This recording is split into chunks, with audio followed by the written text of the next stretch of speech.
tanto a PL que está para ser aprovada, vocês colocaram a PL da Globo, quanto outros assuntos relativos à maneira como o governo tem atuado na comunicação, tem a ver com a falta de estratégia, na minha opinião, ou com uma estratégia equivocada, o que seria ainda pior, sobre como lidar com o tema da comunicação. Quando a gente fica velho, a gente imagina que a gente só vai querer cometer erros novos. Na política, infelizmente, a gente vai ficando velho e preferindo os erros velhos. De alguma maneira, o governo repete a estratégia que foi marcante no período anterior dos governos petistas, especialmente no período do primeiro mandato do presidente Lula, que é uma estratégia de considerar, se possível, neutralizar o peso político da mídia monopolista no Brasil através de concessões. Mais ou menos assim, se nós alimentarmos o jacaré o tempo todo, ele não morde.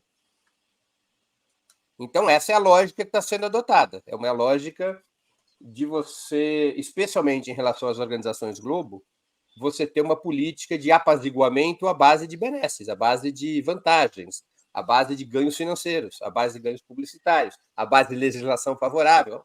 Faz parte de uma estratégia, ou também pode ser a falta de uma estratégia, ou seja, na falta de uma estratégia, os vetores inerciais predominam, quer dizer, a capacidade dessas empresas em organizarem lobbies acabam sendo predominantes. Se você não tem uma estratégia, o lobby que a Globo é capaz de organizar, que outros monopólios de comunicação são capazes de organizar, passam a predominar e eles vão arrancando conquistas a partir dessa pressão. Eu não tenho claro se é falta de estratégia ou uma estratégia equivocada. Eu tenho a impressão que é mais falta de estratégia, o que também é muito sério. Não é?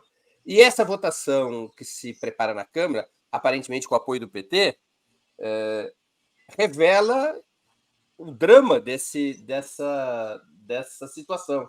E isso é um tema crucial. Não é um tema crucial porque eu ou vocês achem isso.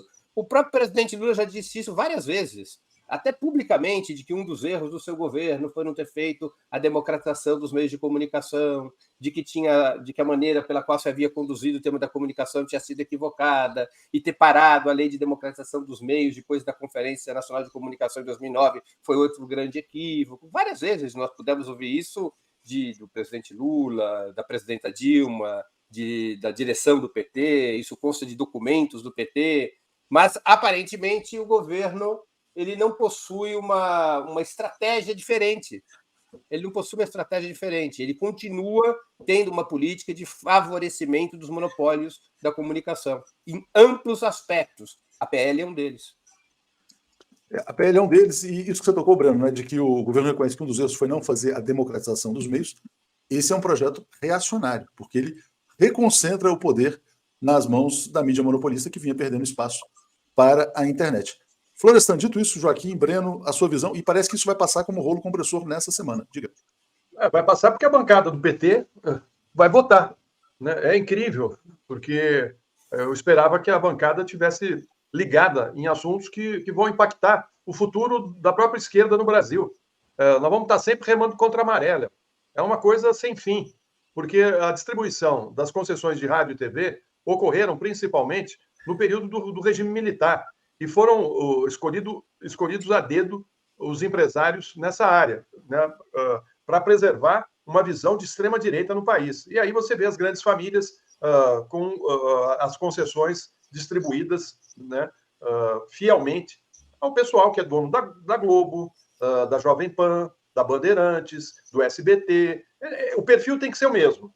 Você não vê um empresário ali que tivesse uma visão minimamente nacionalista. Nacionalista. Até Excelsior foi para o espaço porque o dono ainda tinha uma visão nacionalista.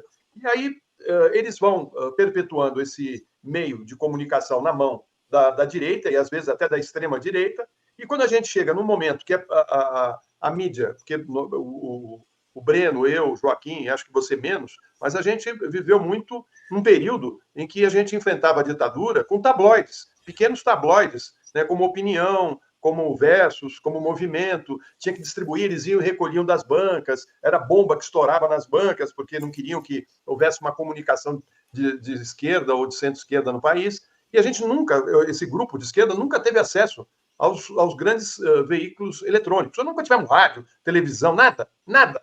E, no entanto, nos últimos 30 anos, a gente tem mais da metade do eleitorado. e tem eleito sistematicamente presidentes, mas trabalhamos contra a maré o tempo todo. O que nos salva, Léo, foi o horário eleitoral. Se eles tirassem o horário eleitoral, nós não tínhamos mais comunicação nenhuma. Nenhuma. A gente sabe o que aconteceu nos países onde deu certo esse tipo de projeto de lei, como na Austrália. Na verdade, você tem dois exemplos. Você tem a Austrália, onde existe um grande monopólio de comunicação que pressionou por esse tipo de lei, e o Canadá, que está fazendo, e essas plataformas digitais já avisaram que vão excluir o jornalismo das suas plataformas. Então você não vai ter jornalismo. Por exemplo, o Facebook já não tem mais jornalismo no Facebook.